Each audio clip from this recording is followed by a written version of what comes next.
Oke, jadi hari ini aku lagi datang ke launchingnya Moi. Jadi Moi sekarang lagi launching logo baru.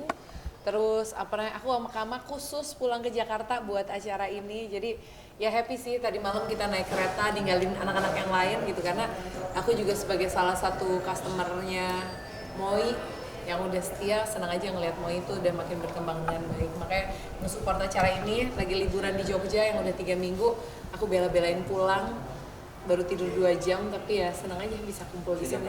Sejak kapan pakai Moi? Pakai Moi udah lama, jadi mungkin 3 tahunan ya. Jadi setiap lebaran tuh aku selalu pusing nyari baju lebaran yang nyaman dan bisa kembaran semuanya gitu, karena anak aku kan variatif usia, ada dari 3 tahun, ada yang 5, ada yang 7, ada yang 10, sama ada yang 13 tahun, bahkan ada yang 21 tahun. Tiap nyari baju tuh nggak gampang gitu. Nah terus pas kenal Moi langsung kayak ini tiap tahun sebelum lebaran, dua bulan sebelum lebaran udah harus nguber baju ini gitu. Tadi tawarin jadi brand ambassador, happy banget sih. Membuat nyaman apa sih Kak? Yang buat nyaman, please, buat kalian yang lagi nyari baju lebaran, beli Moi, pegang bahannya. Ya ampun, bahannya tuh kayak rasanya kayak pakai baju tidur, padahal dia baju pergi gitu kan. Modelnya juga keren banget dan bisa dipakai nggak cuma satu occasion aja. Dia mungkin selektif nggak sih pilih-pilih barang buat anak, karena kan anak-anak juga banyak, ada juga yang alergi beberapa ya. Bener, jadi aku salah satu, mungkin karena aku salah satu UMKM juga, dan aku tuh selalu bangga ketika aku bisa pakai produk dalam negeri gitu kan. Jadi setiap aku belanja baju atau tas atau apapun itu, pasti yang pertama aku cari adalah brand lokal, karena aku percaya brand lokal kita nih bagus-bagus, dan aku lebih bangga ketika pakai brand lokal gitu. Dan si Moi ini benar-benar menggambarkan itu semua sih. Jadi brand lokal, harganya terjangkau, modelnya keren gitu kan, dan bahannya nyaman. Karena buat aku anak-anak itu harus pakai baju yang nyaman. Anakku belum ngerti model gitu, apalagi anak dari bayi. Mereka nggak peduli modelnya kayak apa, yang pasti kan mereka kayak pasrah aja dipakein baju sama kita. Nah makanya aku pengen milihin mereka bahan-bahan yang emang pasti enak. Anak mana sih yang mungkin sensitif atau picky banget? Anakku yang paling sensitif kulitnya yang nomor 3, si Kaba itu. Jadi dia kalau salah pakai, baik dari sabun, pakaian, bantal, dia alergi berat. Jadi badannya tuh penuh dengan luka-luka badannya gitu. Jadi kalau aku salah pakai baju, salah bahan aja, wah pasti udah langsung dia garukin dan jadi luka semuanya gitu. Makanya ketika aku coba Moi, si Kaba udah cocok, udahlah nggak usah coba-coba deh, karena kalau Kaba tuh dilihat banyak banget luka di badannya karena super sensitif. Dari usia berapa tahu kabar? Kaba dari lahir, jadi emang dia ini anakku yang paling sensitif. Jadi kalau pakai baju aja harus nyari yang yang bahannya tuh bener-bener bisa nyerap keringat, terus bahannya kalau kegesek sama kulit itu nggak bikin dia jadi alerginya muncul kayak gitu sih. Kalau Sisanya berarti dibebasin gitu aja Kak, masing-masing itu. Anakku yang lain iya, karena ketika aku arahin kamu harus pakai bajunya kayak gini apa gitu, pasti mereka udah nggak mau. Jadi ketika aku belanja baju anak, pasti bahkan si Kama aku udah kasih lihat fotonya, mau yang ini nggak bajunya.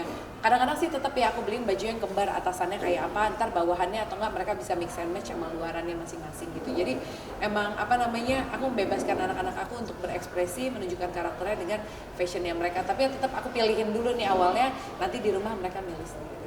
Bisa dibilang Moi ini adalah salah satu solusi untuk bebas. Aduh, Moi ini bener-bener solutif banget, nggak cuma untuk pakaian tapi juga beddingnya. Tadi aku udah cerita, bahkan aku ya, nggak cuma anak-anak, kita udah nggak bisa tidur kalau nggak pakai mochi haknya Moi. Ini bukan karena lagi promosi, lagi ngomong apa segala macam, tapi kayaknya kalau teman-teman beli coba mochi haknya yang jumbo, itu udah kayak nggak bisa tidur kalau nggak pakai tuh bantal. Aku biasanya kan kayak pusing ya milih bantal tuh yang bahannya enak, karena makin nambah usia kayak aku picky banget sama bantal. Kalau salah dikit bangun tidur bawaannya pusing. Setelah nyobain mochi hak, kayak mamahku aja sampai minta beliin, papahku, adik kakakku, sahabat-sahabatku semua kayak aku kenalin. Jadi kayak sekarang udah Moi banget, nggak cuma pakaian tapi juga untuk bantal. Kalau ide fashion atau pakaian sehari-hari itu lihatnya kemana sih, kibatnya mana atau ada inspirasi dari mana? Punya lagi. Kalau ditanya referensi, aku tuh orang yang jujur ya, aku orang yang agak cuek sama fashion gitu. Maksudnya aku nggak terlalu peduli model yang update-nya kayak apa, yang penting aku merasa nyaman dan merasa tergambarkan dengan karakterku sama baju tersebut. Begitu juga anak-anakku. Jadi kayak bonus sih buat aku orang yang cuek sama modelnya, yang up to date gimana, yang penting aku percaya bahannya bagus. Taunya bonusnya Moi ini mengikuti perkembangan tren gitu. Jadi udah dapat bahan bagus, udah kalau pakai baju Moi udah pasti keren aja, karena mereka up to date banget sama model-model juga. Kalau nyaman tapi harganya tinggi juga tetap beli ya sih? Enggak lagi. Gini ya, punya anak 6 ya. Jadi kalau beli baju, beli apapun itu pasti aku pertimbangan banget. Buat apa aku beli barang yang harganya mahal, tapi kalau aku bisa dapetnya dengan harganya yang jauh lebih murah tapi kualitasnya sama. Karena kadang-kadang harga mahal itu bukan karena kain, bukan karena modelnya, tapi karena brandingannya yang sudah ditempatkan posisinya tinggi, jadi harganya dibuat jadi mahal gitu. Nah kalau Moi ini aku senangnya harganya nggak terlalu mahal, brandingannya tetap terjaga, terlihat bagus terus gitu kan, kualitasnya pun oke banget. Berarti ada budgeting sendiri gitu untuk fashion? Budget sendiri, nggak lagi, seiring waktu aja, dan alhamdulillah karena anaknya bedanya umurnya nggak terlalu jauh, jadi kadang-kadang yang aku beli hanya umur yang paling gede. Jadi pokoknya kalau yang nomor 5 sama nomor 4 pasti dapetnya turunan-turunan terus gitu. Jadi ya agak awet lah. Tapi Iya, ini kan pernah tahu. nggak sih apa namanya beliin barang-barang mewah yang brand luar untuk anak? Nggak pernah, aku juga nggak punya dan nggak tertarik. Dan alhamdulillah ternyata kan karena buat aku brand dalam nih lebih punya statement sesuai dengan karakter kita orang Indonesia. Kalau brand luar kan pasti mereka punya visi misi sendiri, statementnya masing-masing gitu kan. Jadi kenapa aku pilih brand Indonesia? Karena kita pasti punya visi misi yang sama, identitas yang sama juga. Ya mungkin kan akhir tahun mau tahun baruan juga, seragaman juga nggak sih sama anak-anak? Enggak ya, enggak, karena apa namanya, ya aku bilang tadi gitu, karena kalau udah anak-anak bajunya aku pikirin seragam buat dipakai samaan, mereka nggak ada yang mau. Jadi biasanya aku cuma nyesuaiin warnanya aja, misalnya kayak pastel semua, terus lagi pakai monokrom, pakainya monokrom semua gitu. Ini lagi liburan akhir tahun di Jogja atau gimana? Enggak, sebenarnya kerjanya berkedok liburan gitu. Jadi Mas Hanung kerja di Jogja, anak-anaknya karena liburnya kasihan kan, liburnya sebulan lebih seminggu, ya aku bawa ke Jogja. Jadi mereka rasanya oh kita lagi liburan, padahal nemenin bapaknya syuting sampai tanggal 29. Tahun baru berarti di sana. Tahun baru Malam tahun baru. mestinya di sana, tapi sekarang lagi agak galau karena ponakanku yang lain ngajakin anak yang satunya sunat, jadi belum tahu nih balik Jogja. Jadi aku pulang ke Jakarta nih hanya bawa 2 anak, jadi 4 anak masih di sana. Kak, sorry habis sedikit kondisi kaki dari Mas Hanung bagaimana? Oke, kakinya udah membaik, jadi ya alhamdulillah dia jadi belajar jadi orang yang lebih sabar, kan biasanya gerasak kusuk gitu kan. Nah kemarin semenjak kakinya ketiban motor, kan nggak boleh napak 2 bulan kan, jadi dia pergerakannya lebih pelan, jadi lebih melatih kesabaran dia, dan itu bagus sih buat dia. sorry itu ketiban atau gimana? Ketiban, jadi abis lagi manasin motor terus dia lupa standarnya udah diangkat, terus dia lepas gitu aja. Nggak tahu, aku juga nggak di sana, katanya segitu. Yang menarik kakak kan di kolom komen motornya beli kapan? Emang nggak pernah bilang beli motor itu? Iya, seperti yang tadi aku bilang, aku tuh ngelihat sesuatu tuh, aku ketika beli barang, aku tuh melihat faedahnya, manfaatnya gitu loh. Jadi aku tuh nggak pernah ngelihat ini kerennya apa gitu, tapi lihat manfaatnya apa ya. Ya namanya ibu-ibu ya, kita kan harus mengelola keuangan rumah tangga dengan baik. Jadi ketika beli barang, beli baju atau beli barang apapun, yang aku lihat manfaatnya apa nih gitu. Nah ketika salah satunya contohnya motor gitu kan, motor kan kita beli buat apa sih? Buat praktis, buat jalannya lebih cepat gitu kan.